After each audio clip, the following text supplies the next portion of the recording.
England have slumped to another crushing 8-wicket defeat to Australia in the Ashes. The visitors now trail 2-0 in a 5-match series, and naturally the heat is intensifying. Not just because they lost, but because of the baffling comments that have come out from the founder of Bazball himself. Instead of accepting failure and moving forward, Brendon McCullum has decided to stir the pot, saying this England side was over-prepared. A statement that has rubbed the entire English cricket fraternity the wrong way. So what's really gone wrong again? Now, to be fair, England did show signs of some fight in that second test at the Gabba. There was a sense of responsibility, finally. But that just lasted for a handful of sessions.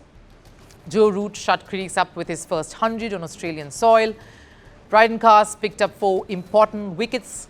Ben Stokes battled hard for a gritty 50. Jofra Archer showed some passion in the dying moments of the game. And yes, a little verbal altercation to spice up the third test in Adelaide. It had it all.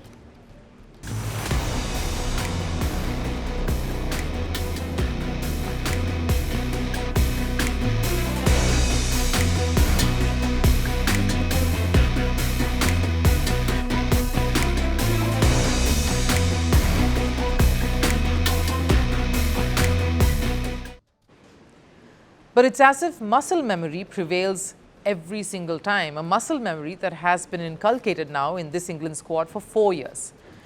And England cannot simply shake it off. The logical next step, address the mistakes, fix the cracks that are widening and focus on saving the series in Adelaide. But logic and England don't seem to be friends these days, because instead of clarity, we got excuses and delusion. First came the captain, Ben Stokes, who rightly criticised his side, but then followed it up with this. When we are on top, we are great. And when behind the game, we are also very good. But when that moment is neck and neck, we are not coming out on top on enough occasions. Neck and neck. Somebody remind Stokes, please, that when you set a target of 65 for your opposition, you are not neck and neck. You are nowhere close. The opposition has cooked you and your moments from jail time. But what can we expect when the coach himself is setting the tone of denial? We will have a beer tonight. I think leading into this test match, I actually felt like we over-prepared, to be honest. I think the boys just need a few days off, and we probably need to change up a few of the training methods.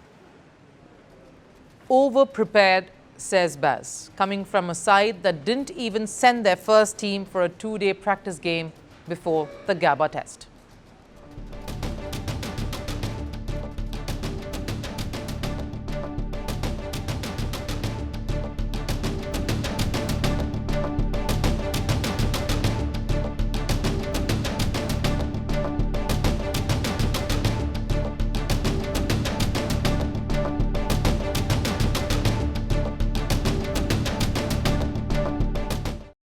Some very spicy comments there from former cricketers who are clearly furious. Fans are angry as well. Pundits are done being a little patient and saying this one more time, maybe, just maybe it'll happen and turn around. And honestly, you can't blame any of them for this because England's pattern has become predictable now. When they get criticized for spending hours on golf, they call it their approach.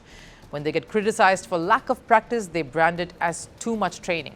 When they lose, they say the process was right, the execution wasn't. And this is the real issue. This England side refuses to look inwards, to admit mistakes, to evolve. Bazball is not the problem. Bazball plus ego surely is. Bazball without accountability is because this brand of cricket that once felt refreshing, fearless and revolutionary has now become stubborn, rigid and delusional. The moment Bazball became more than just a strategy, England lost the plot. And guess what? Now with everyone criticizing England's dissidence, their disagreement to conform to convention, the team really has 2 choices in front of them. They either carry on with their stubborn approach and just pray that this act of bravado finally pays off. Now that's going to be a tough one to surpass because they are up against Australia, who are not banking on luck, they are outplaying England. The other way is to eat some humble pie and reroute. Go back to square one and start afresh. Of course, that would mean admitting the one thing England have never wanted to and never have in their Bazball stint, that Bazball itself has failed them. Can they swallow their pride enough to admit so? Because truth is, Bazball was never supposed to be an excuse. It was meant to be a shift in mindset, not a shield. The Ashes isn't lost yet, but it will be if England continue living in denial instead of confronting reality. Because in Test cricket, talent matters, skill matters, conditions matter, but self-awareness and acceptance, that's what really wins you series. You win the biggest challenges by finding flaws and working on them. The question now is simple: will England willingly give in and hence move forward, or will they Bazball their way to another historic embarrassment? They promised glory. They delivered fear. They shaped nations. They scarred generations. From brutal purges to propaganda machines, from stolen power to violent falls from the throne. Welcome to The Dictator, a series that strips away the myth and then exposes the men behind the tyranny. History remembers their power.